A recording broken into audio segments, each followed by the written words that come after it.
very good morning to you all, and welcome to today's discussion on the EU clusters talks on European supply chains and the impact of the war in Ukraine. My name is 𝗯𝗶𝘂𝘀𝘀. I'm going to be your moderator for this session. It's part of a bi-weekly series of online meetings brought to the cluster community by the European Cluster Collaboration Platform, as I'm sure you all know, offering up-to-date insights on the latest industrial policies and clusters' involvement in projects and best practices. But because today we are going to talk about the current geopolitical situation in the Ukraine, we're going to run for a little bit longer because we do want to hear your thoughts and your insights and your comments on that. This is going to take around about 2 hours, but we will obviously do our best to take as many questions and comments as possible. So we do want to hear from you. We're asking the general questions. What are those experiences of disruptions in the European Union? How critical are they?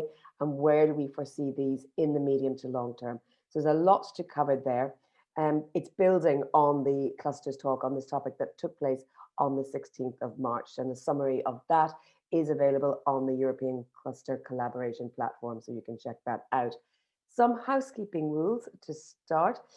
Please use the chat function to comment or share links, and the Q&A function to ask specific questions in our open dialogue part of the event. Your microphone is by default muted, but you can raise your hand. There's a small icon at the bottom of your screen. You can click on that to unmute yourself. If you would want to be on video, do ask us to activate your camera. You can do that in the chat, and we have Rosa there on hand to help you out with any of those technical questions. Please note that today's event is also being recorded. Looking ahead at the full agenda in a little bit more detail, we're going to start with the ECCP news. Then we will have a From Our Own Correspondent Perspective. That's a short video giving an outline of the One Single Clutch initiative. Then we have very kindly joining us from the European Commission, 𝗰𝗂𝘂𝘀𝗁𝗂, Deputy Director General and the head of the Task Force for Supply Chains at the DG for Internal Market, Industry, Entrepreneurship and SMEs. She'll be giving us some perspectives and the latest updates from the Commission there. We then move on to listening to cluster perspectives, and we will have joining us the Director General for Agro Transylvania Cluster, that's Félix Arion. Then the Enterprise Europe Network, Mantas Vilas, who is the Director at the Lithuanian Innovation Center and Coordinator at the Enterprise Europe Network. Then we will hear from Nina Hopman, who will be outlining us on the survey results on disruptions on EU supply chains. That's a survey that many of you may have taken part in, but we'll give you some of the details there. Moving on to company perspectives, we have from the steel sector, Valmet Corporation and Carita Olikainen will be talking to us about their experiences. Then we're going to have our open dialogue, and this is the part of today's event where you can get involved, ask to raise your hand, can you ask a question, put your questions or your comments in the Q&A, and I will be doing my best to keep an eye on all of that. Then finally, we will close by presenting with you some of the funding opportunities to strengthen resilience. So make sure you stick around to the end to see that. Starting with, as I promised, the news. There are new needs in the EU clusters to support the Ukraine Forum. These where you can register your information, you can put down the needs, and you can find out a lot more about your capacities. You can offer via the forum, and you contact the people that have registered the need, and we will share with you in the chat the link so you can go and do that. Registration is also open for the next Clusters Meet Region and Matchmaking event in Vilnius on the 26th and the 27th of April. It's a hybrid event if you can't make it in person. Nonetheless, make sure you sign up. On the 26th, it's the workshop, the Clusters Meet Regions workshop, focusing on the regional development and growth, shaping and implementing the smart specialization strategy within the Baltic and Scandinavian regions. And then on the second day, on the 27th, it's the virtual matchmaking event, strengthening bonds and cooperation, promoting business and clusters and institutions from Lithuania and the Baltic region to cooperate with other European organizations. Once again, we will be sharing the link with you as well in the chat. Moving on, the 15 new European cluster partnerships and excellence started in February, and they're there to enhance cross-cluster collaboration, networking and learning among peers, as well as personalization of specialized and customized business support services, particularly for SMEs, the backbone of the European economy. We know that SMEs need particular help and support. Each partnership will focus on a different sector, so you can find out more about that as well. We are also, in the context of the current geopolitical situation in the Ukraine, starting a mini-series of talks with the Ukrainian clusters. The date's not yet set in stone, but do keep an eye at clustercollaboration.eu, where we will be announcing the dates as soon as they're available, because I'm sure this is something that's moving very quickly and very rapid response is needed. So do watch out and keep an eye on that. Finally, now we're going to hear from our own correspondent. This is where we look at a specific initiative and we ask them to prepare a video for us so you can see what's going on. So with that, thank you very much to our support. Can you please cue the video?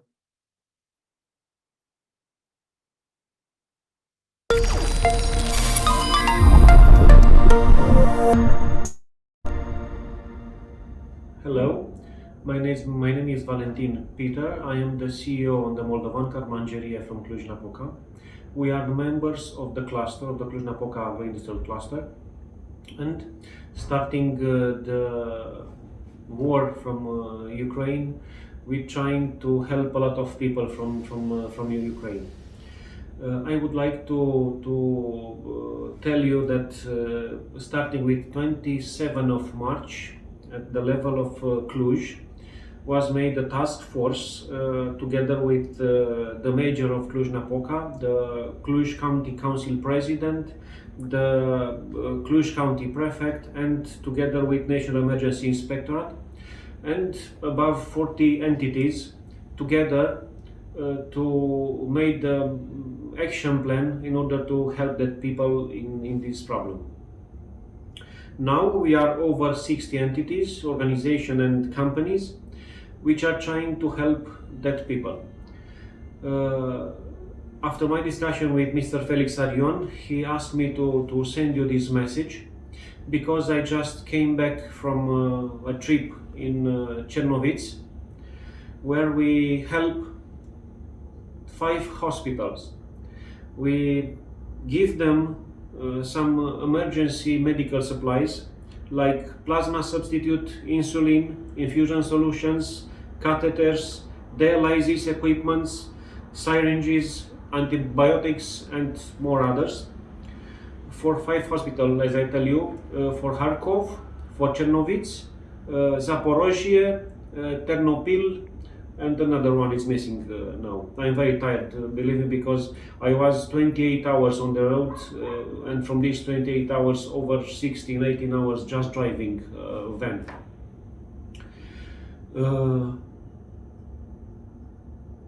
We have a contact there. We meet in this trip with the mayor of 𝗪𝗏𝘂𝘀𝗁, with the deputy mayor, with the medical chief doctor of the pediatric hospitals, and we try to help because this is the must what we have now. We try to understand what exactly it's their needs, because it's not a solution to send them goods which is not emergency for them. Because of that, we was now in that trip, because we had already their needs. So these materials, what I tell you, was first emergency for 5 hospitals, and together with another 4 entities, we paid everything to give them these supplies. The major problem is the money support, because, as I tell you, we pay together these materials. I saw in 𝗪𝗏𝘂𝘀𝗁 a center, 𝗪𝗶 center, where they received all the goods. Of course, there is military guards. I saw a lot of pallets with food, with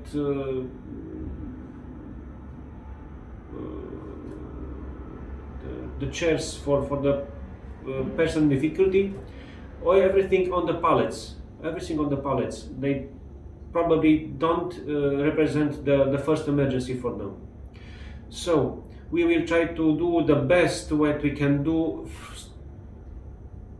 even in the next period, in order to help them. But as I tell you, it's important to understand exactly which are their needs in order to help them exactly to what they need. Thank you very much.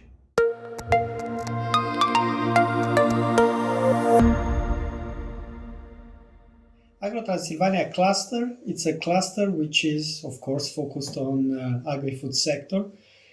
It is located in the northwest of Romania, actually in Cluj County, which is near Cluj-Napoca city, one of the most interesting city from Romania. Agro Transylvania cluster, it is also the only cluster in Romania which is gold, recognized with the gold label in the field of agri-food. Into the same time, our cluster, it is focused on developing the value chain of agri-cluster related programs and products, and we are trying to bring on the consumer stable Romanian products. That means, of course, to find different kind of opportunities to develop our chains and to export our products, not only keep it around Romanian areas. Of course, from that perspective, the sad situation which is happening now in Ukraine is something which is very close to our heart. So we feel like being responsible to bring our efforts to support the international effort of trying to reduce as much as possible the negative effects of the war. From this perspective, we open the channels to our neighbors' country and try to support the ones which are really in need. And we are into the same time very glad for everybody who's supporting us. And because we are quite a young cluster and also not the biggest one, we work together with Cluj municipality, Un Singur Cluj, and we are trying to make the best to support our colleagues. Thank you.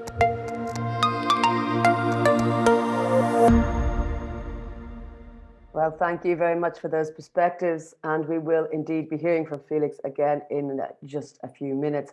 But first, to represent DG Grow and give us the perspectives about what's happening and the latest updates from the European Commission, I'm very pleased to welcome Deputy Director General and Head of the Task Force for Supply Chains, 𝗰𝗂𝘂𝘀𝗲𝗿. 𝗰𝗂, over to you. The floor is yours. Thank you. Good morning from Brussels. I've seen some sunny greetings from Sweden and Spain, so good to hear that that you are having a nice day. So my plan today is, first of all, to give you updates on what we have been working on, and then perhaps we'll have a bit of time also for exchange. And I've seen some of the questions coming in already, so my plan is to try and cover a bit what you have been inquiring about. Well, first I would like to thank those of you who have been very much already reaching out to clusters in Ukraine, and the testimonies we just saw in the little video for me is a very good sign that there is help available, and you are organizing this really as a, so to say, grassroots level, which for me is important. Of course, it's important also that we have at European level the civil crisis mechanism properly functioning, and member states are helping. This is all, of course, important that international communities step in. But similarly, I think a lot can be solved really by cluster-to-cluster collaboration, business-to-business collaboration, helping out really where it is most needed. Since Ukraine is a large country, and not everything can be only solved, through central solutions, be it Brussels or elsewhere. So really big thanks, and I hope that this good collaboration will continue. And of course, today this is one of the reasons why we are gathering to this meeting, this virtual meeting.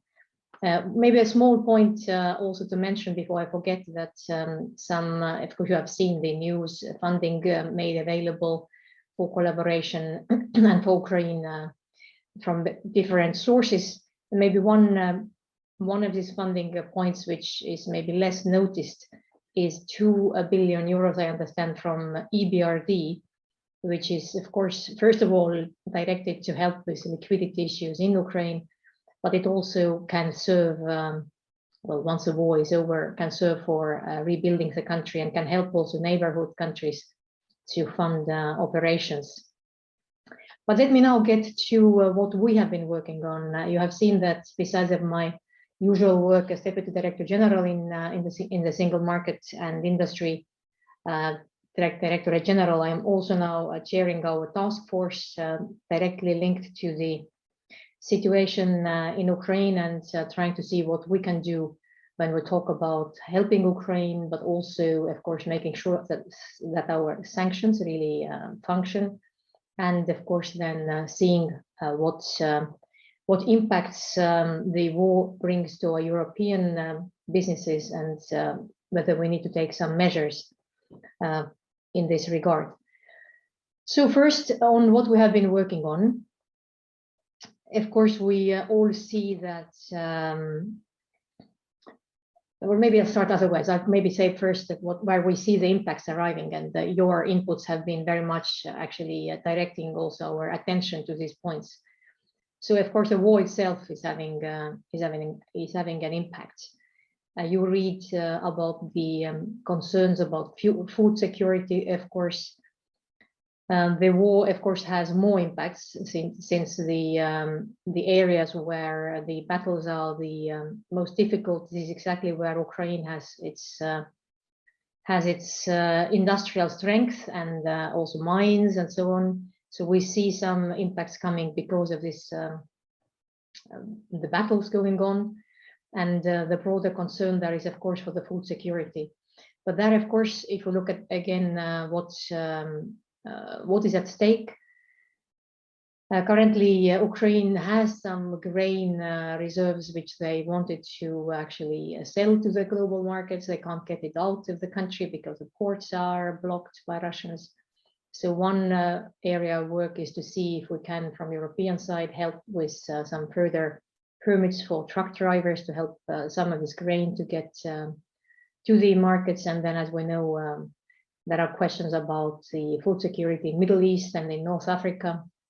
So of course, helping Ukraine to function as a country and to get the grain imports out or exports out would be essential. And similarly, it's essential that these areas in Ukraine where the farmers can work on the fields, that they indeed would get the fuel and the seeds they need to work the fields. It's not easy, of course, under the war conditions, but approximately 70% of the territory or the fields are still safe enough, and we truly hope that farmers can work on these fields, because this will be essential indeed for the food security. Then, of course, the other area where the impacts arrive come from sanctions and Russian counter-sanctions. There was a question, how did we design the sanctions? And I want to say that the sanctions from European Union have been designed based on the analysis of our trade relations with Russia, looking at areas where the impact would be bigger on Russia and smaller perhaps on Europe, but nevertheless trying to find areas where the sanctions would have impact. Otherwise, it's not useful. So, but out of the sanctions, the first point, of course, to underline is that the sanctions need to be properly implemented. And we have heard questions from various sides of the business sector asking for clarity, what exactly and how exactly it should be done. And many technical questions, of course, are still out there. So we have passed on these requests to our colleagues in these departments which are dealing directly with sanctions. DG Grow is not one of them, but we have the so-called 𝗪𝗂𝘂𝘀 and the Trade Department, which are directly dealing with this, and they have now issued more, let's say, guidance and clarity on the matters. But nevertheless, I understand there are still quite a lot of questions arriving. So I believe my colleagues have made available the addresses of the websites where your questions can be answered and where one can also pose, further requests if need be. So the Commission is working on the availability of information on it, and indeed, with the member states, the implementation of sanctions is certainly a priority. And maybe one point about the Russian-owned sanctions, you have seen that they have put sanctions, for example, on fertilizers. And together with the very high gas prices, this is having an impact on the availability and price of fertilizers. So on this, European Commission is also working with other countries where we could buy fertilizers, so that we could indeed diversify the source of the fertilizers available. And we're working also with our own farming communities to see what else can be done, so that we can perhaps have more of the precision farming, save some of the fertilizers, use more organic farming. And the colleagues in DG Agri are working on these questions, how to have solutions for this spring, and then over the course of the year, perhaps our own fertilizers producers can also ramp up their production. So we work on this certainly as well. A third large area where the impacts arrive have to do with logistics. You all know the airlines from Europe and from a number of other Western countries no longer fly to Russia or Belarus. And similarly, there are difficulties, or let's say some of the ports are closed. So even the trade from Asia is impacted, but trade from China is also impacted because of other reasons. We are not yet out of the COVID fully. So there are also issues because of that. The disturbances have to do also with the disruptions that already started under COVID. But there, of course, further issues are still, I would say, pending. We have some countries that have now also posed sanctions on the Russian railways, because Russian railways are used directly to bring military equipment and troops to Ukraine. So this is, I think, a development that is likely to continue, and we may see further actually blockages, so that the Russian railways may no longer be a source of kind of logistical solution either. And you have possibly noticed that the last passenger train from Helsinki actually now stopped operations. So it seems that no further train connections from Russia to the European Union would be available. There are still possibilities for people who want to leave the country, possibilities to come by car or by few bus lines which are still functioning. And then, of course, the trade or the goods trade is mostly on trucks. And then a fourth area, of course, has to do with these various disruptions that come because of market reacting on the prices or unavailability of supplies, loss of markets also in Russia, of course. We have looked into particularly these areas of raw materials and inputs that our European companies receive from Russia. And we have also been in direct discussions with the industry representatives who, I mean, most of the businesses have here in Brussels also their representative organizations. The analysis is that almost every input that we receive from Russia can be replaced. It takes time. The time is, well, the shortest estimations are 2 months, but it can take more than 2 months, certainly for some of the inputs. And it's also a question of course, availability, again, logistical issues, and the question of price often as well. So it's not going to be easy, but it is possible to solve the supply shortages in most of the cases. There are a few which are more difficult, where let's say the technology that is currently deployed, for example, in some of our nuclear plants, is really designed rather for the fuel arriving from Russia, and there the countries will need to look for maybe longer term solutions. You are also aware that as to sanctions, the civil nuclear area is not sanctioned, so that the collaboration or cooperation can pursue.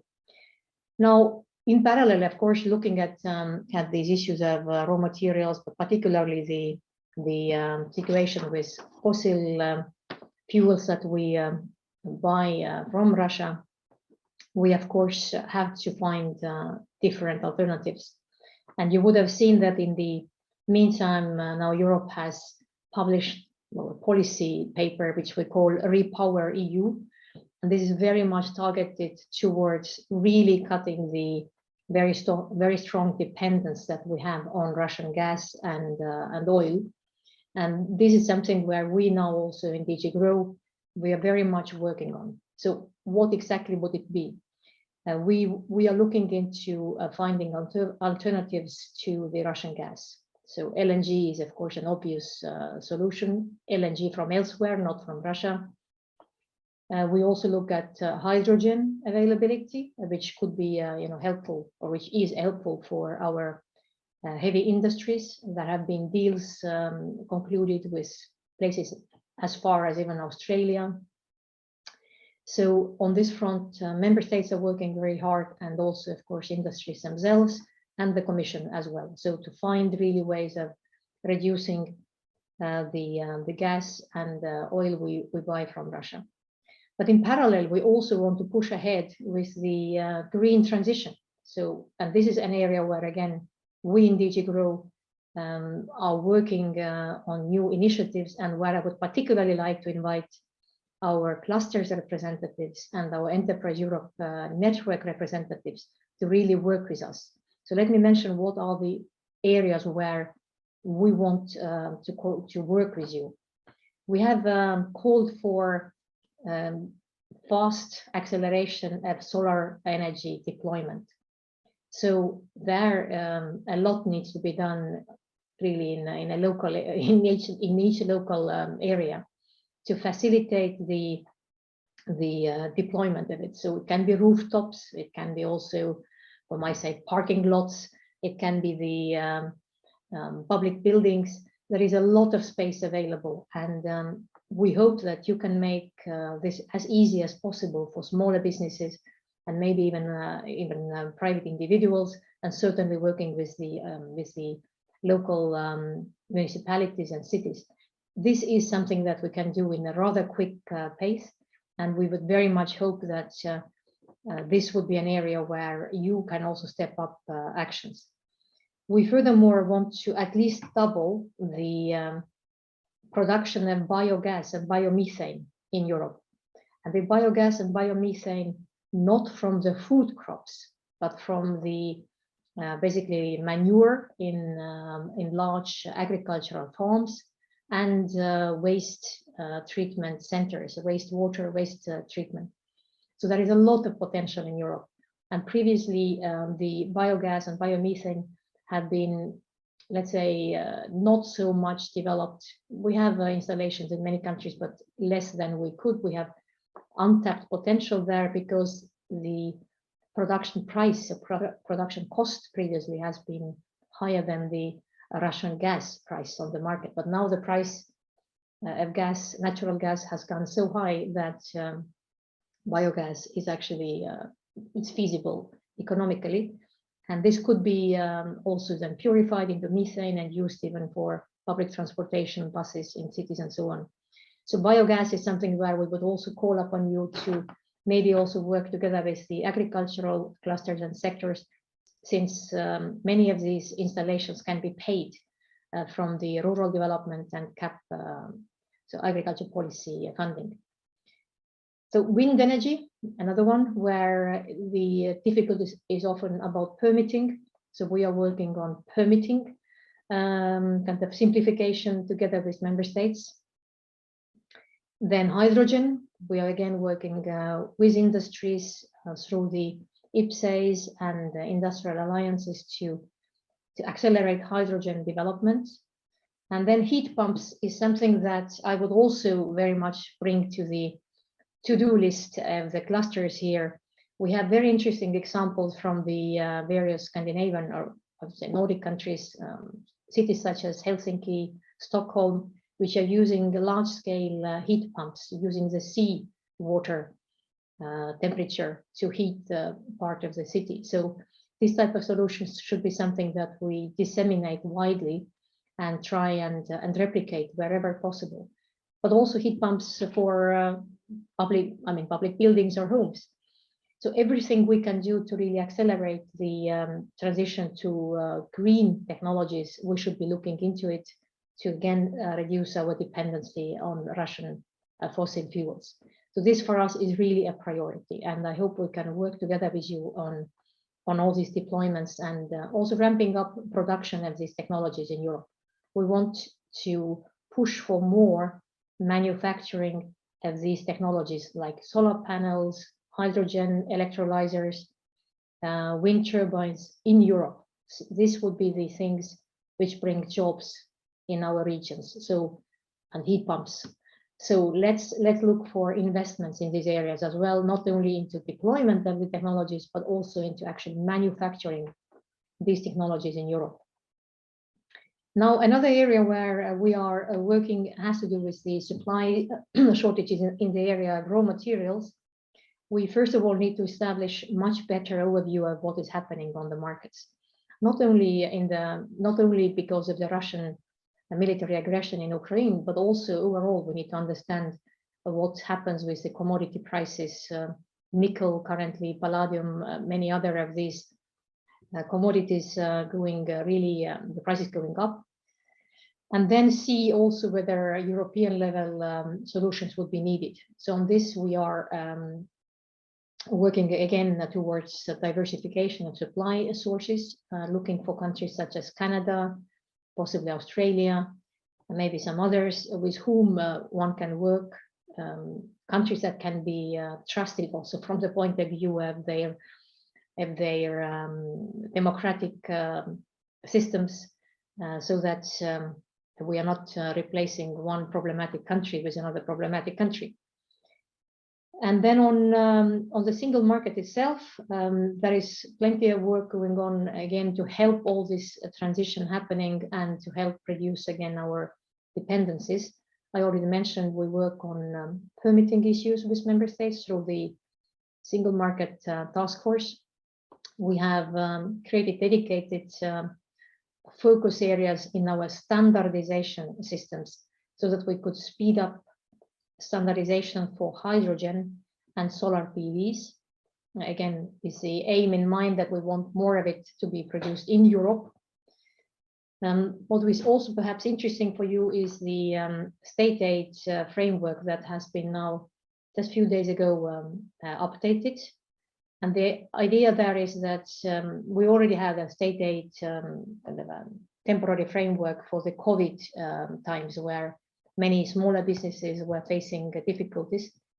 Now the temporary framework has been updated and has been also extended to areas such as really the critically important inputs. So it can maybe cover also some of the loss of inputs from Russia. We have extended it also towards more agri-food sector. And state aid, of course, means that the countries where you're placed could look into the situation and if deemed necessary can come with aid towards these businesses. And then as to the refugees that are fleeing war from Ukraine, we are working, as you already know, on solutions to help these people not only find accommodation and food and get the children to school, but also to help them get to labor markets, which I believe is very essential for really integrating in these societies and helping them to also, of course, feed the family through these times. There has been this temporary protection provided, which allows Ukrainian refugees to get a job. And in parallel, again, from our DG Grow side, we are working on solutions such as recognition of professional qualifications and academic qualifications, hoping that people, for example, doctors, teachers, could also find jobs that are according to their qualifications, and could find such jobs in Europe, and particularly, of course, since we have now millions of people arriving, also providing maybe medical support and teaching to the Ukrainians who have arrived to Europe. And then I want to say a few words about questions that arrived before the session, and I saw there a question about the sanctions and whether the sanctions would be taken away and what is the kind of outlook.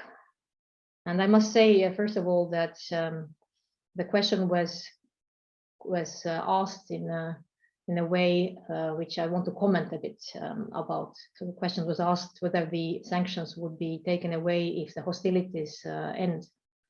So first of all, I really want to point out that it is not just some sort of a small-scale hostility happening in Ukraine.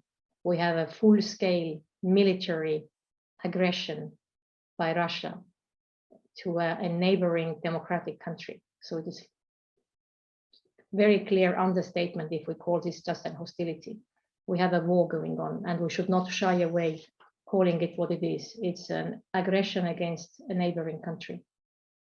So the sanctions, as I said, have been designed in such a way that they would indeed stop the war machine in Russia. And we, of course, need to make sure that they indeed bite, and that they would help the Ukraine to stand up against this Russian aggression, and would help Ukraine to win back the territories taken. Now, it's true that the sanctions were in the European Union sanctions. I'm not talking about the US or other countries. The European Union sanctions were taken for 6 months.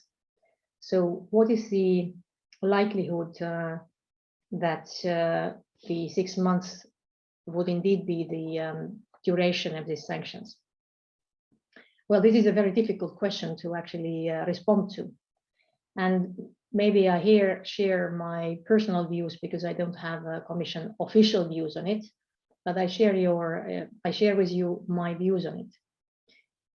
First of all, the war was launched by Russia and Putin's regime, so they could, of course, if they decide so, they could also stop it. They could withdraw their forces from Ukraine. They could remedy the awful destruction they have caused to their neighboring country. But how likely is it? We have to rather look what the current developments are. So on one scale, one can hope for a solution such as really Nuremberg, where Russia would indeed say that this would go, maybe the war criminals would go to war courts, would be assessed. Russia would say that it was an awful act of aggression, and then we will have a country that is reliable and with whom Europe can work. And certainly in such a scenario, the sanctions would be taken away. The other end of the story, or the other spectrum, is that the trend will rather go towards North Korea type of a state, which is very much closed in, where is a dictatorship, where there is really a prison sentence for anything, and where the other countries do not want to collaborate with a place like that, and which is constantly threatening their neighbors with rockets. So if you look at the latest trends, so what do we see? We see that Mr. Putin admires Stalin. Stalin, as you know, was the Soviet leader that again has very much caused huge harm in Ukraine. The so-called Holodomor, or the starvation that Stalin induced in Ukraine, took 7 up to even 10 million lives in a country that is otherwise, the best soils in Europe. So we have a system or a regime in Moscow that orders to destroy civilian infrastructure, schools, kindergartens, hospitals. I mean, do we really see any signs that they are becoming somehow now more reasonable? Rather, I see that they are shooting at people when ceasefire has been announced. They don't let people get out of Mariupol. They have already done similar complete destruction in 𝗯𝗶 and 𝗺𝗲𝗄𝗏. We see that within Russia, they put their own people in prison by thousands. They take away any freedom of expression. They now isolate even internet more than before. So they try to really cut Russia off from the rest of the Western world. President Putin talking about cleansing the nation, calling those with a different worldview as scum, and already introducing the practices we have seen under Stalin times, such as deporting people against their will to faraway places, killing civilians, poisoning people at the negotiation table. I mean, do we really seriously believe that we want to take the sanctions away? So if you look at it, that Russia has also now put their military complex plans to work in 3 shifts so that they can produce more equipment and continue fighting. I think the likelihood of a very beautiful solution is getting basically less, I would say. And we should also keep in mind that in the meantime, Russia has been, for example, thrown out of organizations such as Council of Europe, and this is because of the really appalling disrespect of human rights. So will they be taken back in 6 months' time? I wonder. And indeed, so even if ceasefire and maybe some sort of a difficult compromise would be finally found in Ukraine, which most likely is the likely outcome, that there will be a compromise found at some point, then the situation in Russia itself, the repression of their own people, this is not going to go away so easily. So what I would say is, if you look at the trends in Russia, and if you look at the way also Europe has now woken up, I have, I think, reasons to believe that the sanctions will last longer. How long, this of course nobody knows. But the final points I want to make about this story is to remember that already before the Russian aggression to Ukraine, Europe has been there to stand for our values. Let me call one example that might be maybe useful to remember. Already before, far before the Russian aggression in Ukraine, we have been fighting against situations such as so-called blood diamonds. We do not want to buy goods which are smeared with blood of innocent people. So we have even laws against it.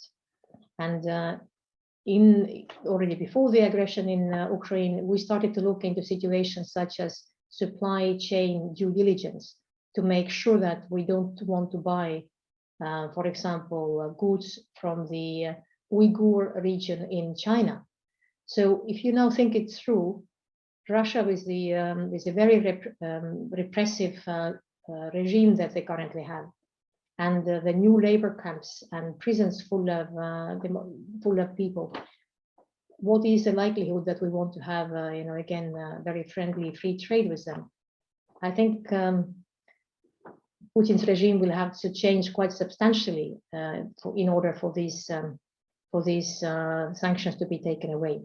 So that is a good reason for our clusters to help find new suppliers, new markets in Europe or in other countries.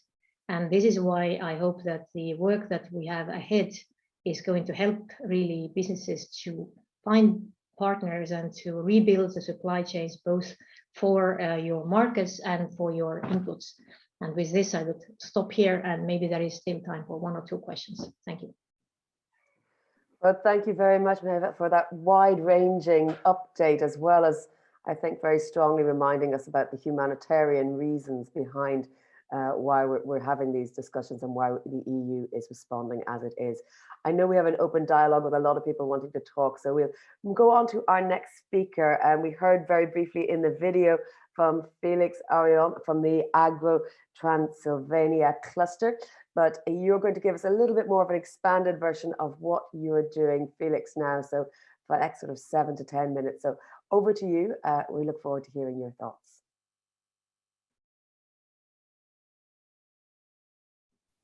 Thank you for inviting me, and that's quite a pleasure to be here with you. Well, it's quite an interesting thing that the previous speaker actually touched most of my my subjects, so it will be very interesting for me to continue from this point of view. Well, I'm the general manager of Agro Transylvania cluster. As you've seen before, we are involved not only in doing business, but also to support the effort of Ukrainian to take over these unfortunate events. And well, we are doing the best in our case, and we appreciate the effort of everybody. If you can move, please. Well, we are quite close to Ukraine. So you can imagine that Romania is there. We have quite a large border with Ukraine. So we have problems not only with the disruption of the value chain and supply chain, but also we need to take our resources in favor of those persons which are unfortunate enough to leave their countries and their lives. So I will be very short discussing today about what disruptions we've seen in agri-food sector in our case, what kind of effects we have in short or long run, some opportunities that arrive like all the time, and of course some future things that we have to keep in mind, we as a country and us as a community. So of course we'll start with disruption. That's a very fancy value chain over here. The biggest problem that we have it's actually with the inputs, meaning gas, oil, electricity. The price already exploded before the end of 2021 from different reasons, especially because the prices of those electricity and gas was liberalized in Romania last year, at the end of the last year. And of course, the introduction of Green Deal and that effects of Green Deal of Europe just influences. So the prices of those inputs really goes to the skies out of nowhere. And one of the biggest problem, it was actually the fertilizers, because it was too expensive for Romanian producers of fertilizer to go on. 𝗁𝗂𝘂𝘀𝗁, which is the biggest one, they need actually 17,000 kilowatts to produce, and they were not able to find that quantity on the market. They just find somewhere 6,000. And that means they just drop off and they close the company somewhere in the mid-December. And that was quite awful for producer, because we lost in the same time 100,000 tons of fertilizer, which was not available. That was for January, and that expecting another 400,000 not to be available on the future month, meaning till the end of March. Well, that means into the same time that from the quantity of 900,000 fertilizer that we are generally using in Romania, we will not be able to have it this now in during this period of time in spring. And well, we cannot wait for those 2 months to find other solutions. So that will be probably a big problem, one of the biggest disruption that we have it. And of course, for 2020, there are some, let's say, some reserves that the company buy it when they've seen that the price will go up. Also, well, the land still have some fertilizer inside of the land, and we can, let's say, the effects will be not dramatical to 2020. But if that will be gone for the next year, probably will be quite bad in 2023-24. The production will be dramatically reduced.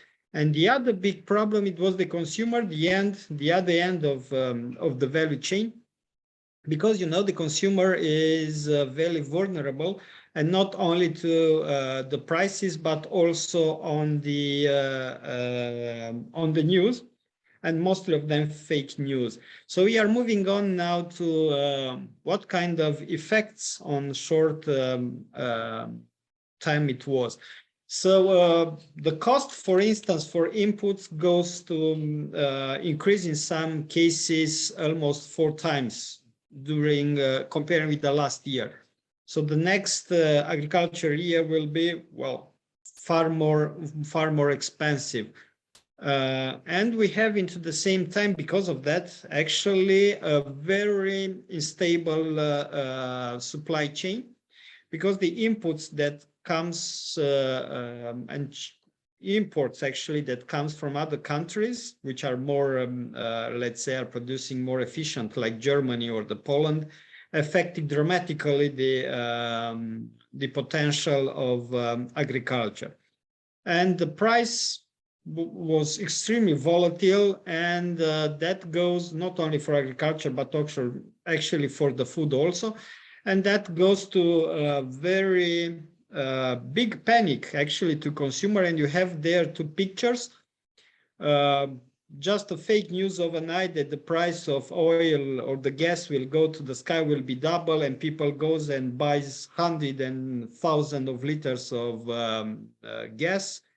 Or another just news on the television that the oil will be of very shortage in short time, and people goes and buy hundreds of kilos of oil. So the consumer are acting absolutely panical, shocked, and of course this is a result of meeting persons from Ukraine, which have a very, let's say, unfortunately and dramatically story about the shortage they have in their countries. And if we can move on, please. Well, that's also quite an interesting opportunity for Romania. At the moment, the most available, let's say, harbor, it is in Romania. It is in Constanța. We know that the rest of them are closed on the north of Romania on the Black Sea. And that's an opportunity, of course, for Romania, thinking that it's, let's say, it is possible to get the goods from Ukraine to Constanța, which is not an impossible thing to do. Well, into the same time, we have to admit that last year in Romania, it was a very good agriculture year. Actually, it was the best. We had quantities of 11.33 million tons of wheat. So it was extremely good year, and that's a very good opportunity for, let's say, trying to cover some of the shortage because of the problems in Ukraine and in Russia. We are happy into the same time that Ukraine starts making their export way to Europe, because there is a big pressure now on us. All the time the phone are calling us, especially from Middle East and North Africa and Turkey, because they are really depending on the imports from Russia, which is not available now for them. And the prices of agriculture really goes to the skies, and that's quite a very interesting news. Actually, yesterday the price decreased. You can see on that picture. This is the stock exchange in New York, if I'm not wrong. And there are some drop off of the price, which was, of course, increasing, not economically much, but let's say based on different news. And the same based on some news, for instance, then the Russian are not so aggressive, not now around Kiev. The price of cereals decrease based on the possibility of Ukraine go back on the market. And that's a very good thing for us, because, and now we are moving to the last slide. Well, what's happening into the future? We already seen something like that in 2020 when the pandemic crisis hit Romania, and the producer would just sell the prices to whatever gives a better price, and they were not actually very keen to traditional contracts and traditional value chain. So value chain just disappeared and was creating something else. And actually the worst part, it was the lack of trust on the partnership on the value chain. And this is probably one of the things that we have to work against, because that will have effects on long term. Actually, at the same time, we have to think that consumer will adapt, the consumer behavior will adapt. Well, we just heard a few minutes ago that biodiesel will become efficient. Well, I don't know if I should be happy or I should be afraid. If that's efficient, meaning that means the cost of fuel will increase. But into the same time, that will be an opportunities for farmers, will be an opportunities for the ones who wants to to use the waste which are now polluting the land. So that's a two-side stories into the same time. What we think and what we see discussing with different producer and different actors on the value chain, it is the fact that the authorities, and not talking only the national ones, but also the European one, we have to focus and we have to make clear efforts on limiting the effects on instability of the prices, because that instability of the prices goes to that craziness act, not only of consumer, but also of the traders, which affect, let's say, subjectively the value chain and the real economy. And the idea is, of course, to have that stability of inputs and of the basic food, which I suppose is not a big surprise for nobody at the moment. And finally, we have to educate the consumer. We have all of us to educate the consumer that if they are acting, I don't know, in the panic or something like that, they will do something very wrong for themselves and for the economy and actually for the future. Those are the three directions which I want to address. Of course, I want to put it into the attention of European Union, that we feel that in Romania, this is what will be having bad effects if we are not moving on. And that will be all. I try to be as short as possible as the organizer helped me. Thank you. Thank you very much, Felix, for that. And I note that there is a question there in the Q&A for you from 𝗯𝗶 from the Netherlands Enterprise Agency. I'll allow you to read that while we go on to our next speaker, so you can be ready to answer that in the open dialogue. And indeed, this next speaker is going to give us the perspectives from the Enterprise Europe Network. We have joining us Mantas Vilis, who is the director at the Lithuanian Innovation Center and coordinator at Enterprise Europe Network Lithuania. Mantas, I'm going to hand over to you. We look forward to hearing your thoughts over the next 7 to 10 minutes. Thank you so much. Thank you so much. I hope you hear me well. You see me well. Glad to be here on board with you guys. I totally solidarize with many of the remarks that have been made already. My presentation will be made out of the two elements or two components. The first, I'll try to reflect what is actually happening. Yes, as most of you, I hope, know what does mean the Enterprise Europe Network, the biggest European and the global probably business support infrastructure that basically works with with companies, SMEs supporting their innovation and internationalization journey. Next slide, please. And yes, the first part is about the realities, what actually happens. I mean, being close to the European SMEs, the network felt, you know, clearly the sanctions, the happenings. I don't know. That's the illustration of what was happening. I mean, and definitely every EN office all over the Europe faced a number of the calls, number of inquiries from the European SMEs on different subjects, on the different challenges that they were facing, on the different supply chains, disruption elements, and so on. So definitely EN was not in usual business mode, I would say, from the 4th of February, for sure. Number of calls, number of meetings, other things, and I'll try to reflect quickly through, I don't know, simple client journey examples, what was actually happening. Yes, please meet my dear client Marius. He is like a owner and a director of the rather big brewery, I would say, here in Lithuania. And you know, the first few weeks of the sanctions and happenings globally was clearly affecting his business. Export markets, this company was super international, 99% or so.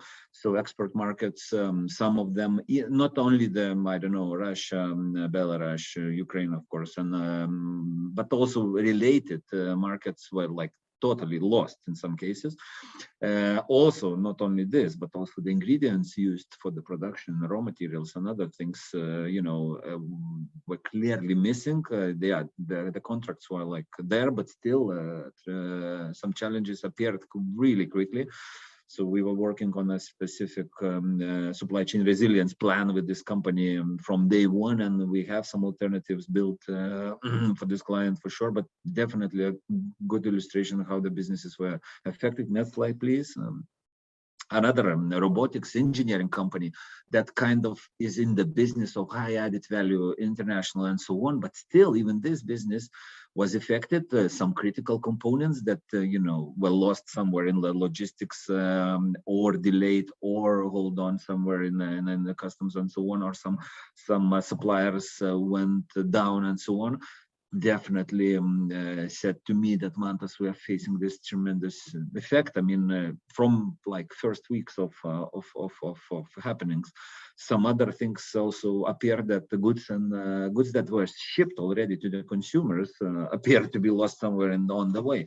And again, the company was, you know, not bombarding, but was really urgently needed some support. That we were able to troubleshoot and solve some of these challenges on the way, but many of these things are still remaining, and still the company is working out through the strategy of supply chain resilience response plan.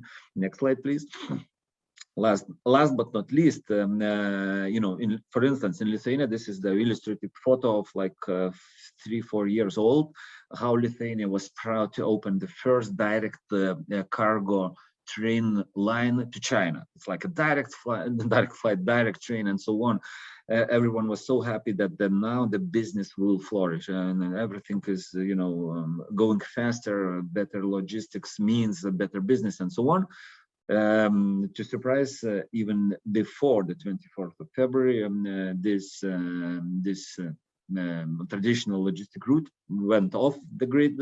It means that for the majority of the businesses that rely on this logistics channels and so on, has to rethink and revise and adapt. In general, I clearly see that I reach out for the many companies in logistics sector, Lithuania, but also many other, let's say, neighboring country to eastern side, to Ukraine and so on. There are a lot of intermediaries, logistic hubs, centers for making the connection to from west to east and so on.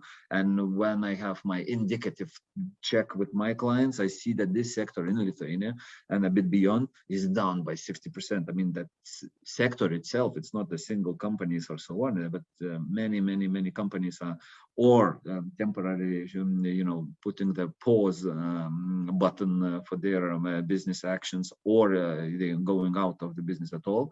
So that's a tremendous change that is happening. Lithuania, Lithuania, maybe it's a good illustrative example because, we are rather small, but nevertheless, we tend to go in some bigger than us fights, I would say, because even before the Ukrainian war started, we danced a tango, metaphorically speaking, with Taiwan a bit, and China, looked into this example because we opened the embassy of Taiwan and not Taiwanese people, and that also affected the businesses. The sanctions started a bit even earlier, so now it's even to the higher extent. So we see that yes, companies need support in working out the supply chains that are distracted at all greatly. And the positive news, I'm not here to send how scary the situation is in many businesses all over the Europe, but we have the solution. So that's I would not say that it's a magic pill, but from the first few weeks, we clearly see that this platform brings actual support for the European SMEs. So having in mind all these troubles that the European SMEs are facing, DG GROW, ECCP, and Enterprise Europe Network, together with the European Cluster Collaboration Platform, put forces together to work out some solution for this, some sort of support instrument that would enable European companies to reach out to rethink the global value chains, to reconnect with the partners, to find alternatives, and so on. And so we built this rather unique platform that was similarly put forward in a similar manner for the Corona situation years ago. So the specific supply chain resilience platform is offered now and online now for the all European and not only European SMEs, same Ukrainian SMEs, to take the advantage of. And this specific solution is good for two types of situation. On one hand, this platform is perfect for firefighting. I mean, currently now the business is facing, I don't know, missing raw materials, something else is gone, and so on. So this platform is for firefighting practices or situations, to request and to offer some raw materials, parts, components, and so on. I don't know, some wood supply that is missing. You can find some alternatives there. But also it's possible to not only to look through the offers that are there, but also to publish the request. This is the important thing. And if you publish, and now I'm sending the message to the clusters, to the companies that are listening. If you publish the request that what do you need? You need, I don't know, raw materials, metals, aluminum, some characteristics, and so on. If you put this forward, we are reaching out for our peers to global, not only the European, but global Enterprise Europe Network partners in China, United States, Latin America, and others, to respond to the requests that are there. So definitely this is good for a firefighting kind of situations that needs some now and urgent deliveries, to expect some deliveries on time and so on, but also this platform for long-term marriages, as I call it, strategic partnerships to be built now, because yeah, definitely there are some services other offers, not only the products and services, but also business models, multi-sector collaboration, something that goes beyond the sales, regular sales, raw materials, and so on, projects, cutting-edge technologies, and so on, that you can also find in this platform to build a long-lasting marriages, partnerships for you. So next slide, please. And as I already said, now this platform is on a drive. The snowball is rolling fast. Every day we are getting high numbers of registrations from European and Ukrainian and other SMEs. We have plus around already 300 participants registered, 36 plus countries. So that's the important element. We go beyond because we clearly understand that some of the supply materials, some of the missing ingredients within the supply chain we would not be able to find in Europe. So therefore we need to go, beyond Europe, and we are offering this functionality. So I really highly highlight the importance of putting the requests into the system, also putting and reaching out for the offers that are already there. Another important aspect, what we clearly commit to do as the Enterprise Europe Network, is to validate the entries. I mean, it's not it will not be the platform with unknown suppliers and so on. One way or another, we are reaching for every registration, every company that registers, double checking, reaching out, having a clear connection and so on, that we can provide some trust. That as it was mentioned by the previous presenter, trust is important. And now when there is a rush, when there is like critical moments and so on, you have to be quick. So you need to trust the other party, and we're doing the most that we can as the Enterprise Europe Network to be close to these companies that are registered, to know them, to be responsive, and to build the trust between the partners. Yes, and it is another last element is that it is the long-term virtual platform. So there is no deadline. It's not based on some particular date, an event. I mean, no, it will last. I mean, if it's not today, go there tomorrow. If it's not, I mean, it's an alternative or a route for you to explore, for the cluster companies, for the SMEs. An alternative channel for additional partners that you could consider while establishing supply chain disruptions that you have. Next slide, please.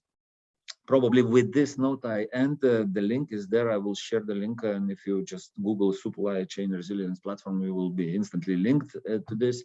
Yes, and as I said, this platform is built not only to let's say make the contacts, and not only to make the links, but convert the contacts into the contracts. Even only one letter is a difference, but it's a crucial difference for now for the European SMEs. They need actual happenings, actual suppliers, actual partners to reestablish the supply chains that actually fall apart. So we are here to support. We are here to support also Ukrainian SMEs. Number of registrations are from Ukraine. I clearly see our dear colleagues of Enterprise Europe Network committing to supporting Ukrainian SMEs in this platform, so they are not left alone and supported. So with this note, I send the best regards to Ukraine, to Ukrainian SMEs, Ukrainian colleagues, and looking forward for more contracts and more support for European SMEs with this platform. Thank you so much. Mantas, thank you very much indeed. And as we will, as always, have shared that link in the chat. Our next speaker is Nina Hauptmann, who is going to share with us an update on survey results as part of the project manager at the European Clusters Alliance and a team member of the European Cluster Collaboration Platform. Nina, this survey is about the identification of disruptions in value and supply chains. So tell us a bit more, talk us through the results so far. Thank you very much, Jennifer, and thank you all to all of the speakers who have already spoken today, to who I can already build on, and to everybody who is connected today to this event. Before going into the survey results, also following up on the chat that I've been reading, we have an instrument also for humanitarian help and to build connections for support to Ukraine on the European Cluster Collaboration Platform, the EU Cluster Support Ukraine Forum, and we invite you to join. There are 3 different groups for needs, offers, and logistics and cooperation, so that you can publish, read, and react to what is being written here to support Ukraine.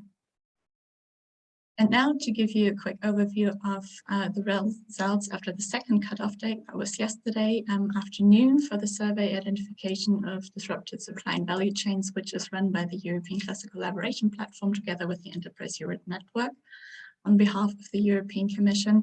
The survey will remain open as it is a tool to pick up signals on disruptions from the companies, from clusters, from associations, from other stakeholders, so that you can report disruptions in EU supply chains. So we encourage you to answer if you haven't done it so, and to continue sharing it and to continue answering it, so that we can continue receiving answers. And so yesterday evening, we received 405. And looking into understanding the nature of the disruptions, we have created a word cloud to classify them. Reading through the answers, identifying the keywords that characterize the described disruptions, and we see here issues that were already mentioned. The raw materials, transport cost, and energy remain the most mentioned issues that the entities are currently facing. And they appear here in the larger font in the word cloud. And what we continue to receive, especially in the last days, are export and import limitations that have been named repeatedly. Also, we read price increase, fuel, delivery delays, and steel that can be found in the answers repeatedly. Logistics, workers lost due to displacements, sunflower oil, aluminium, electronic components, wood, fertilizers as well, as was mentioned by Felix. Contract breaches, so also that collaborations are not longer ongoing. Then in the smaller font, you see the mentions of several goods and materials that are missing or where the flow is disrupted. Just to name a few, it's nickel, coal, iron, semiconductors, gas, glass, raw earth, automotive components, milk, paper, tissue, cereals, eggs, plastics, metal cans, medicines, and the list goes on. Looking at the stage of the disruptions, that's on the stage of the supply chains that suffer disruptions. Here, the answers received so far show that most disruptions occurred inbound logistics, which received 261 answers. Closely together are operations, outbound logistics, and procurement, with more than 150. And in the last days, there are also disruptions on the human resource management have increased. So there are now 80 answers that report disruptions in this area. And going to the criticality of the loss of input and the loss of market, altogether 132 entities have given concrete estimations as to their expected market loss. From the ones that say that their loss is high, the average estimate is as 22%. You can see this in the red box. In comparison with the last review we did on the 16th of March, we have more answers and estimations, but the numbers are increasing, and we will be looking into how this develops with more answers that we will see. And when putting criticality of the loss of input and the loss of market into relation, we see that 122 report highly critical loss of input and a highly critical loss of market. Simultaneously, if one is characterized as medium, the other one is likely to be characterized as medium as well, same as for the low. And this is a trend that we see if we filter according to individual companies or to answers of associations or clusters. And in comparison to what we with a few less answers from the 16th of March, we see that the numbers that are characterized as medium are currently growing slightly more than the one from high and low, but the general trend is relatively stable. If we analyze the answers that have direct references to Russia or problems with energy, we have altogether 190 answers where we can actually make this clear, we can see this clear indication. For these answers that indicate a high market loss, they estimate a loss of 32%. Those who characterize it as medium estimate a loss of 22 and 5 of low. So here, especially for the high and medium market losses, the numbers are significantly higher than we've seen in the previous slides.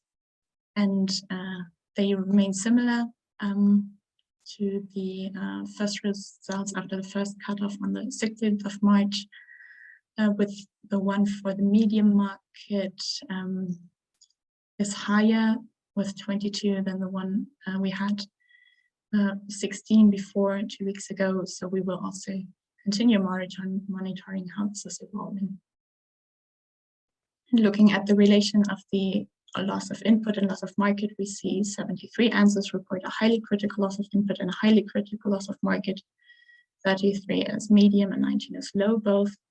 And just as you saw on the previous slide, there are several answers where the loss of input is evaluated to be more critical than the loss of market, but the general trend for now is remaining the same.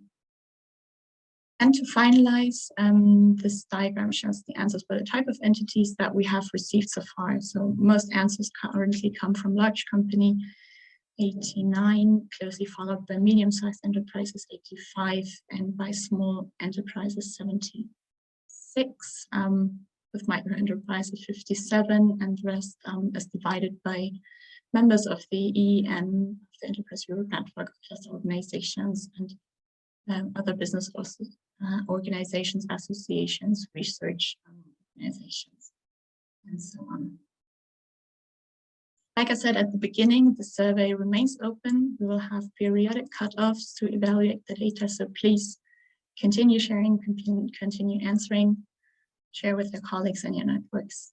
Thank you, and with that, back to you, Jen.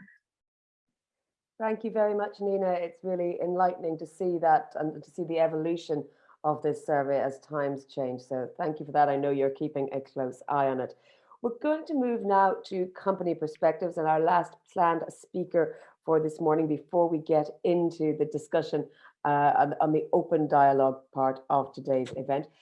Joining us to represent the steel sector, we're going to hear from 𝗖𝗹𝘂𝘀𝘁𝗲𝗿, who is the head of corporate relations at 𝗯𝗶 Corporation. 𝗖𝗹𝘂, take it away, please. We're interested to hear your perspective. Well, thank you. And 𝗯𝗶 does not represent the steel sector. We use steel quite a lot. We produce technology, automation, and services for the pulp, paper, and energy sectors. Our net sales last year were about 3.9 million, and we have over 14,000 employees operating around the world. So we operate globally, and here on the slide, I think what you see is a couple of examples of the technologies that we produce. On the left side, you can see a paper line. In the middle, there's a bioenergy plant, and in the right, there's a technology for producing pulp. And from these, it is obvious that we use quite a lot of steel. And in our case, the main disruptions in the supply chain, they are related to problems in steel procurement at the moment. There just simply isn't enough of steel in the market to meet the demand. And we can identify at least 4 drivers for this situation. So firstly, the high costs of energy that is raising the price of steel and affecting the mill's operation. Some of the mills that we have been buying from have even stopped production for a while when the cost of energy has been too high. Secondly, the war in Ukraine has led to a situation where, due to sanctions, imports from Russia and Belarus have stopped to the EU. And in addition to that, we cannot buy steel which originates from these areas, even if it was imported to the EU prior to the war. So we do not buy steel directly from Russia or Belarus, but our suppliers do.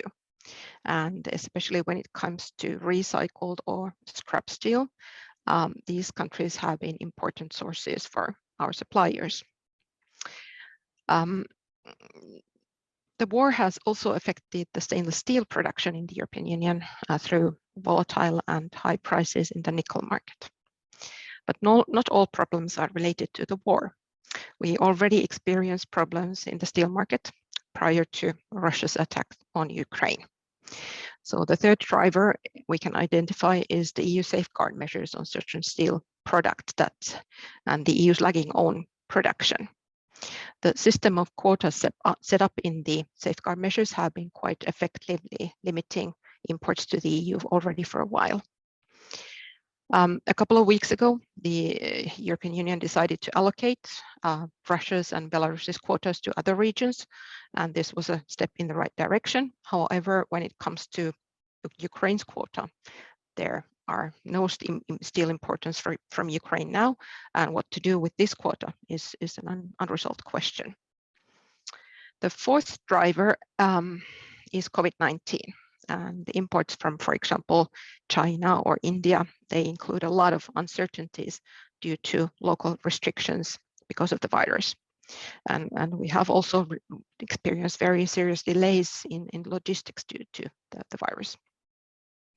So this all is affecting the whole steel using value chain. And when it comes to our key suppliers, about 70% have been reporting material shortages in the last month or so, and over 15% have stated that they cannot even submit a bid because of price and availability are not known. And even confirmed orders have been cancelled. So obviously this lack of raw material in the market is creating a lot of uncertainties over our production in Europe.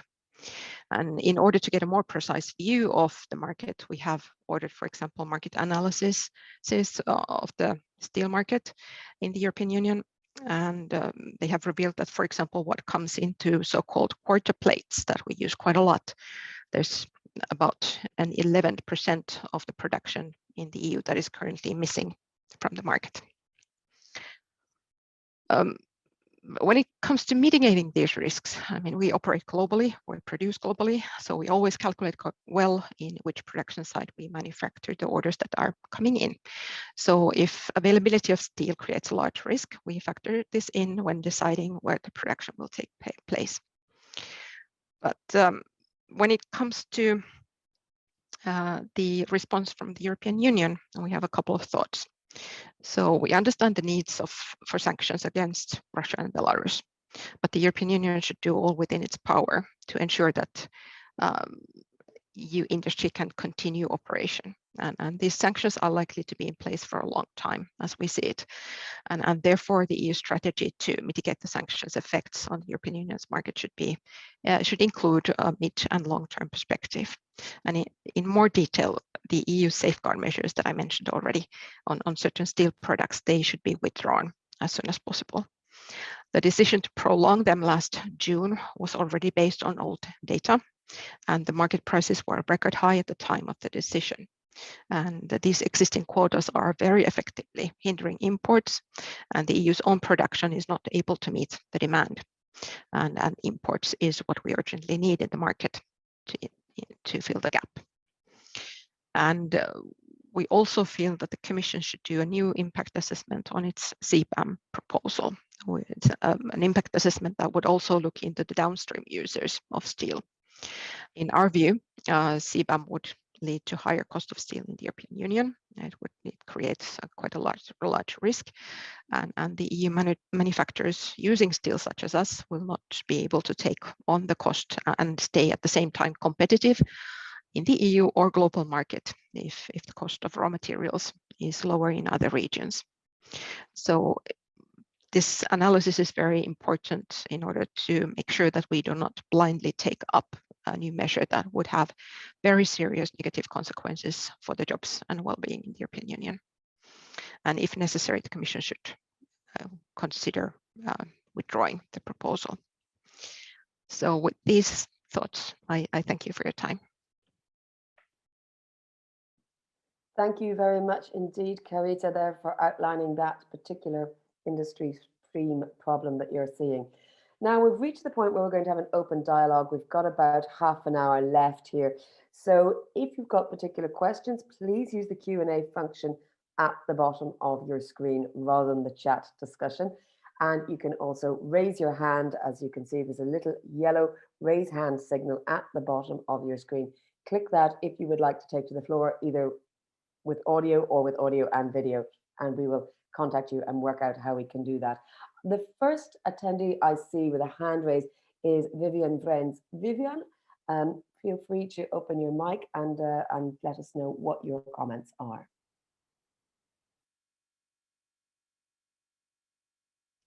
Vivian, you will have to unmute yourself. There we go.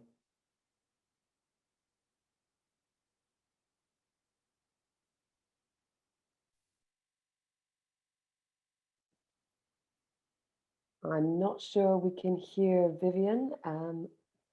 Perhaps, Vivian, if you try again, mute and re-unmute yourself. That button is on the bottom left of your screen, or you can click the small icon next to your name in the attendees list to do that.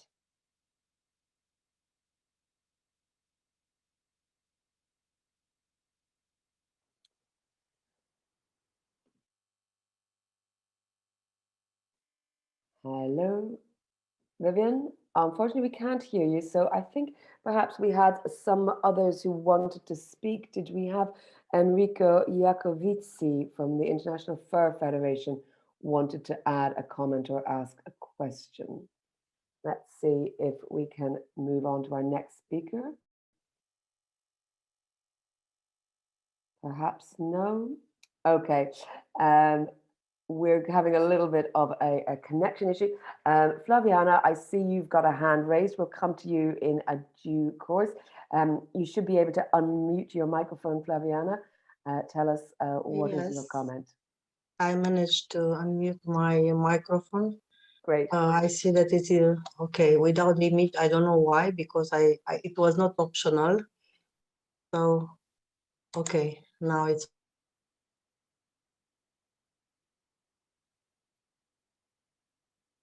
Can you, have you gone again, unfortunately? Can I hear anyone? Yes, now it's Great. okay. Hello. Fantastic. Please Good introduce morning. yourself and give us your comments.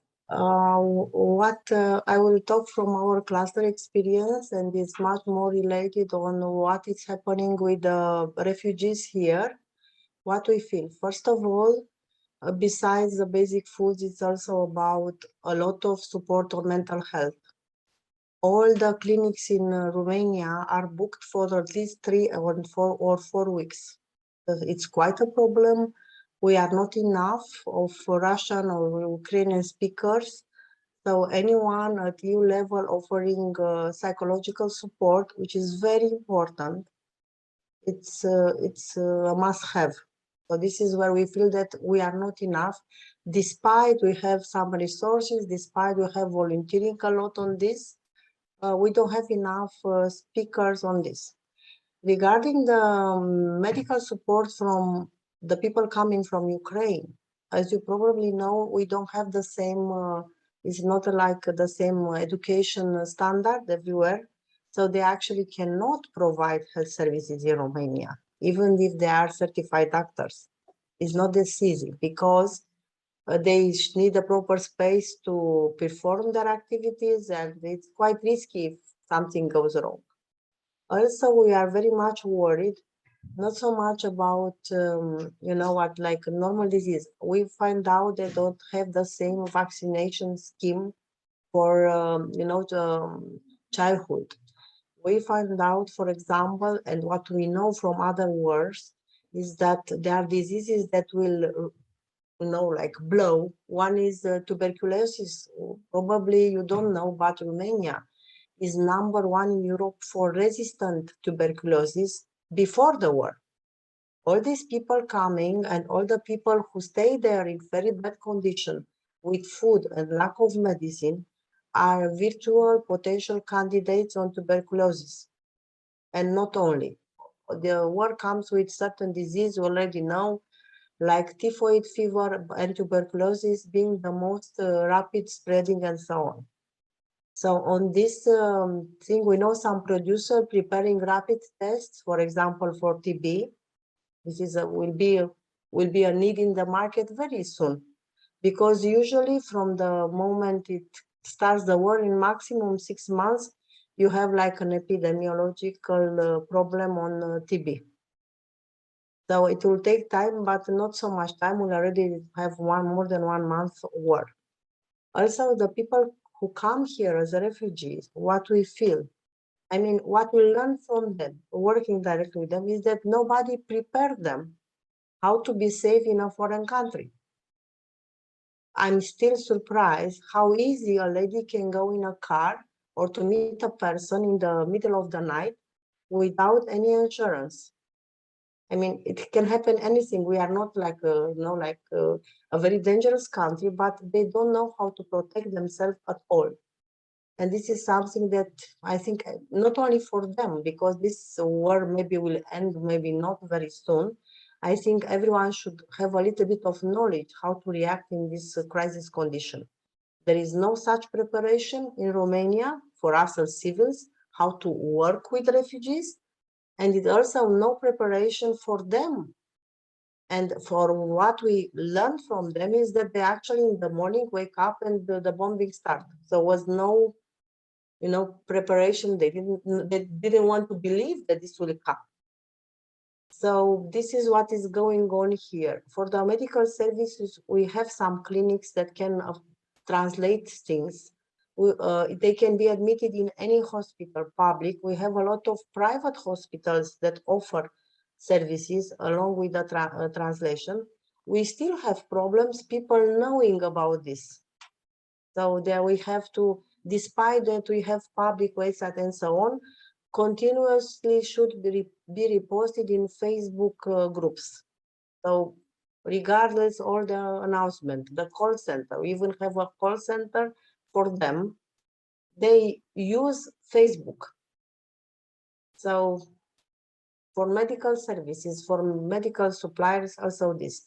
Again, a very important thing, despite that we managed to get medical equipment, the time from where they ask for the medical equipment and we managed to send on a safe, let's say, trip, it takes up to 10 days. It's too much from my point of view.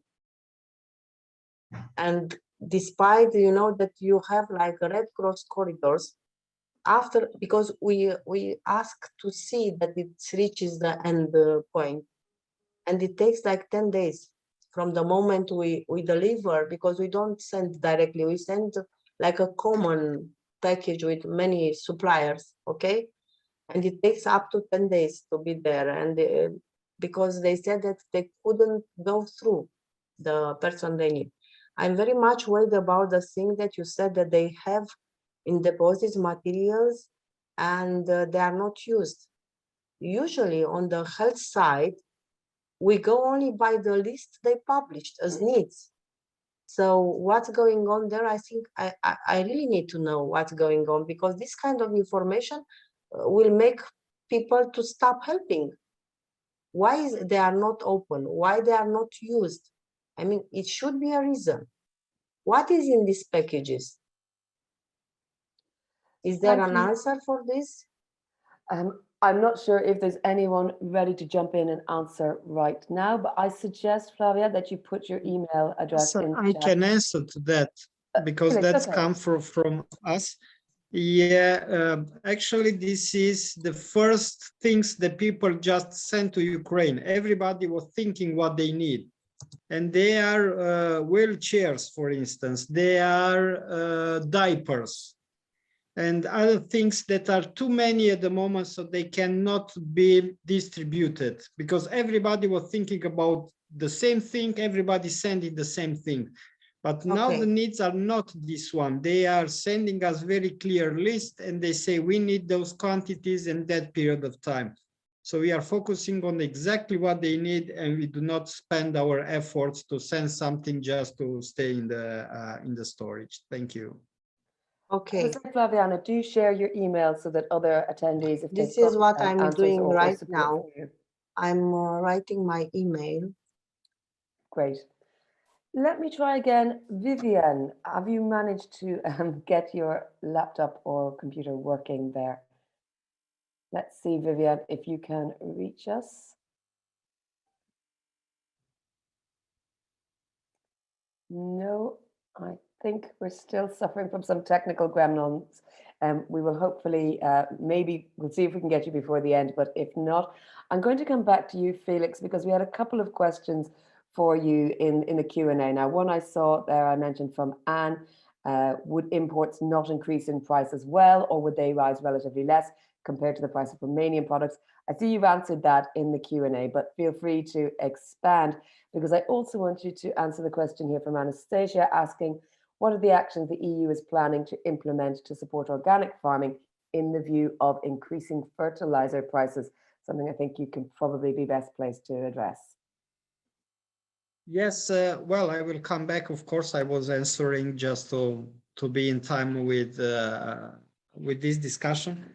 Generally speaking, in a normal economy, any kind of imports should be more expensive than the domestic products, but it's not necessarily the case in Romania, because especially in agriculture and in food, because of the economy of scale of other companies, because of much better probably economic policy, domestic economic policy, they are able with everything, with transport, with storage, with I don't know, logistic costs, to come on the market to much cheaper price.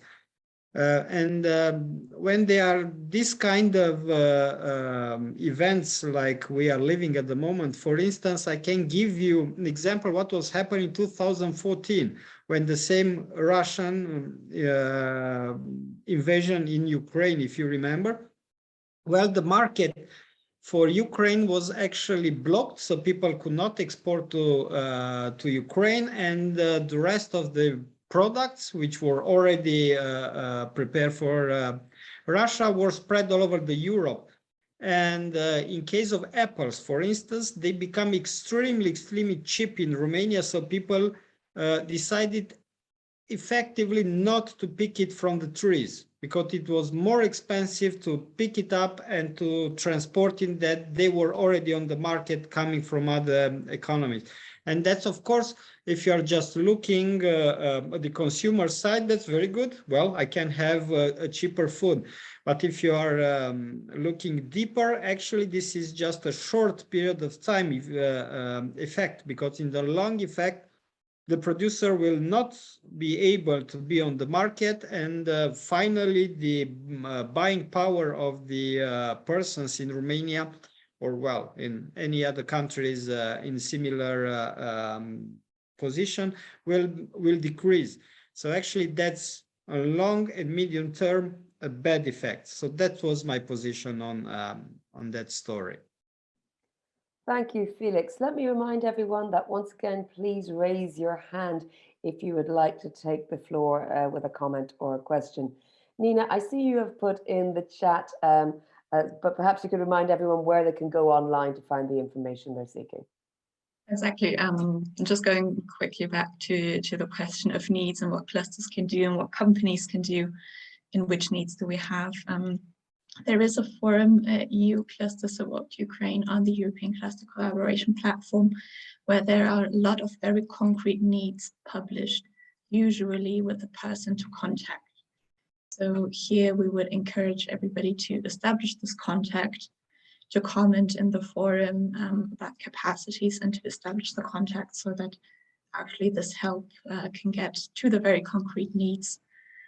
Totally right, we need to know exactly what are the needs for the humanitarian help, but also for companies to have the business continuity. And if we have these on the forum, please do contact. Right. Thank you, Nina.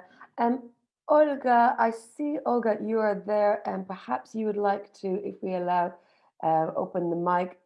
Olga, thank you very much. I see you've been putting some comments. Please share them with our attendees.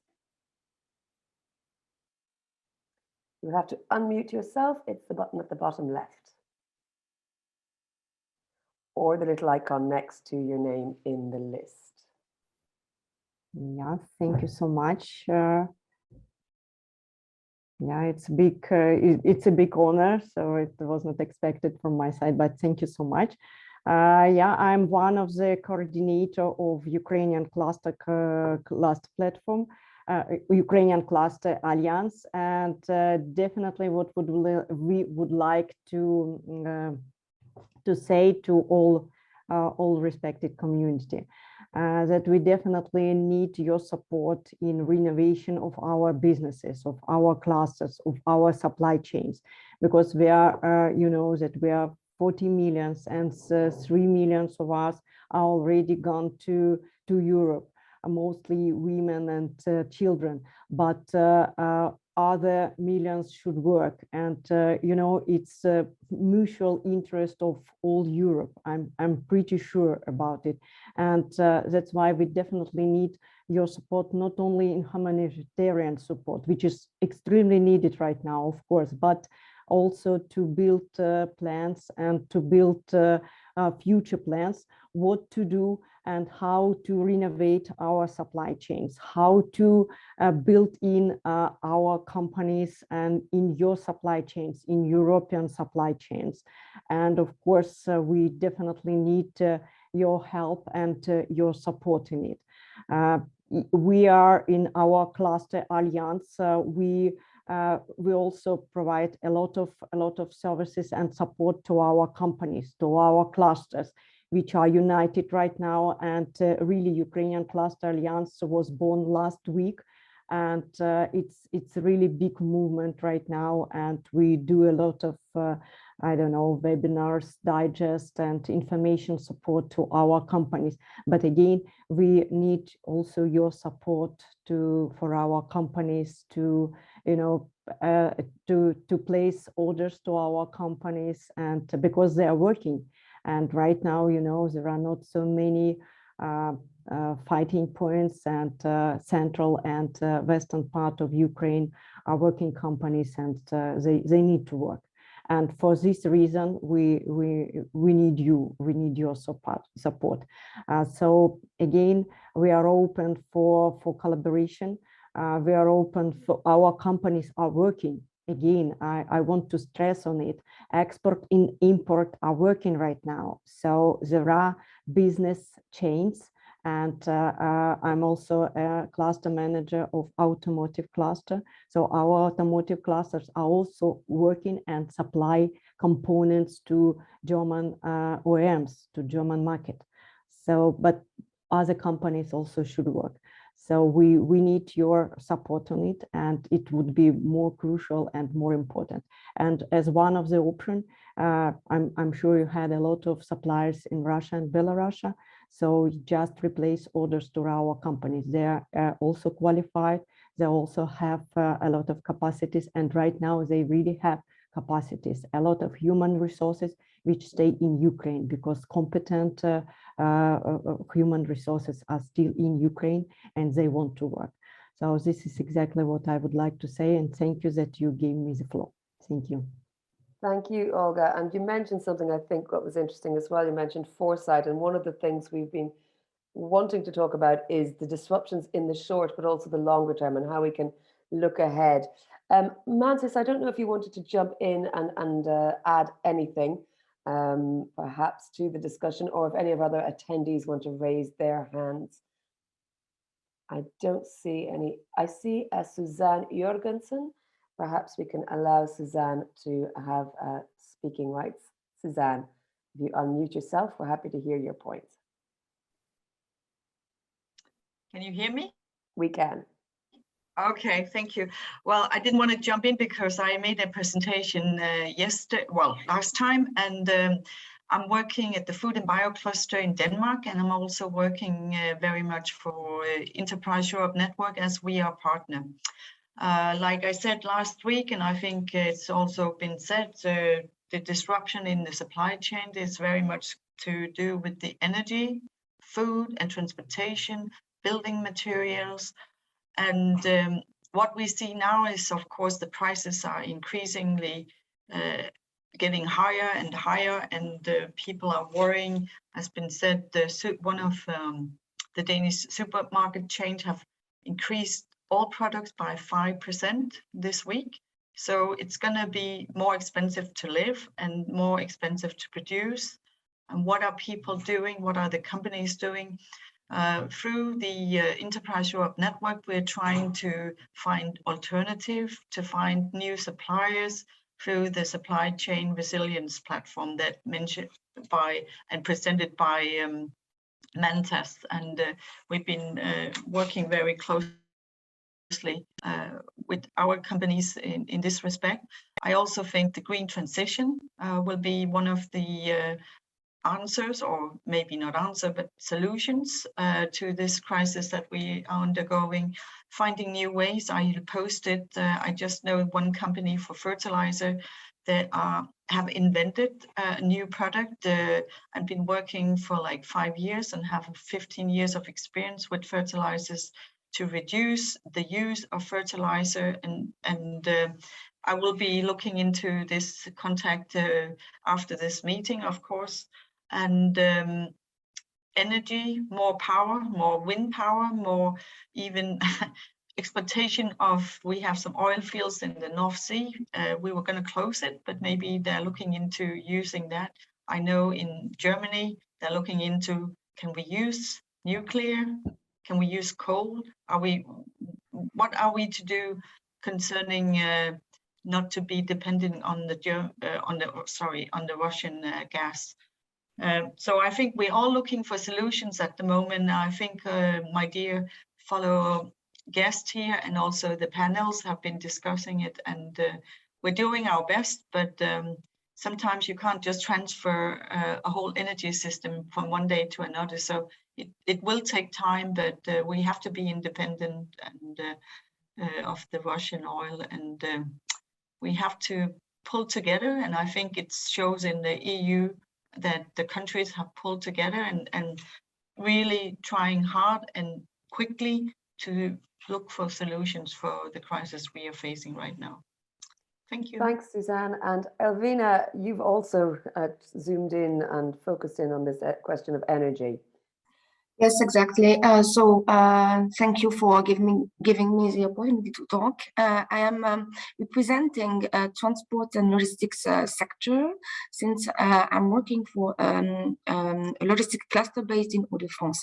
My main question is about transportation, meaning that they are increasingly facing to a problem of cost for energy and oil.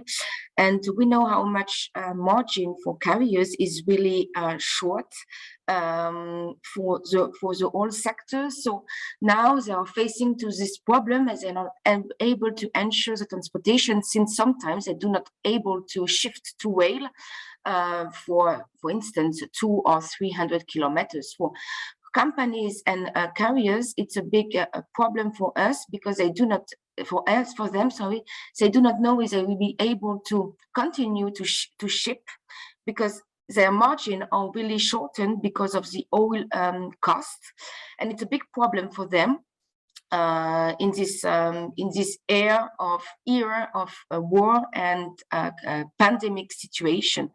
So it's a big issue for all companies here to ensure that they will be able to ship their goods to the customers and so on. So it's my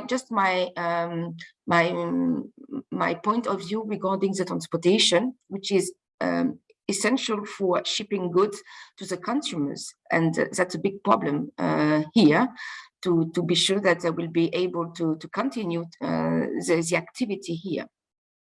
That was my main concern as a logistic cluster. Thank you very much, Elvina, and indeed, thank you to everyone. I don't see any more hands raised at this point, but of course, there's always the opportunity in future discussions to make your points. Felix, Nina, Mantis, thank you all very, very much indeed. Obviously, the conversation will continue beyond the next 5 minutes. I'm going to close up now by talking through the funding opportunities from the European Commission first, and then we'll move on to clusters. So let's start with the first ERDF, Interregional Innovation Investments Instrument. There are different strands, as you can see there. The overall aim is to support interregional partnerships through the targeted investments aiming to accelerate market uptake and scale up innovation solutions. There's 3 particular topics there, all, as you can see, bound up with digital, green, and manufacturing. So those 3 areas. On digital, it's about investing in the digital economy and innovation, the digitalization of public administration, and of course of healthcare.